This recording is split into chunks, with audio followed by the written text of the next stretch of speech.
تخيل أن تستيقظ على صرخات الجيران والنيران تحاصر منزلك من كل جانب، ليس بسبب تماس كهربائي، بل بفعل فاعل قرر إنهاء خلاف عائلي بحرق الأخضر واليابس.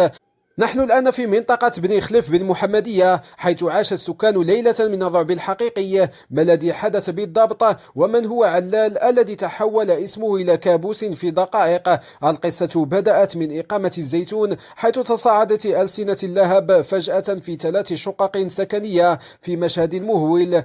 بطل هذه الواقعة المأساوية هو شخص يدعى علال. تشير المعطيات الأولية إلى أنه دخل في نوبة غضب شديد بسبب خلافات حادة مع زوجته، لكن الأمر لم يتوقف عند الصراخ، بل تطور إلى إقدام على إضرام النار عمدا، مما تسبب في حالة ذعر هستيري بين العائلات والأطفال الذين وجدوا أنفسهم وسط مقبرة من النار. عناصر الوقاية المدنية خاضت سباقا مع الزمن لمحاصرة الحريق ومنع انتقاله لباقي الشقق، بينما كانت عناصر الدرك الملكي تحاصر المكان. وفي مشهد وثقته كاميرات الهواتف تم إلقاء القبض على المشتبه فيه. المعلومات تشير إلى أن المعني بالأمر قد يكون ضحية لاضطرابات نفسية لم تعالج، وهو ما جعل رد فعله يتجاوز كل الخطوط الحمراء، مخلفا وراءه خسائر مادية فادحة وإصابات نقلت على وجه السرعة للمستشفى. هذه الحادثة ليست مجرد خبر عابر، بل هي جرس إنذار حول خطوة إهمال الأمراض النفسية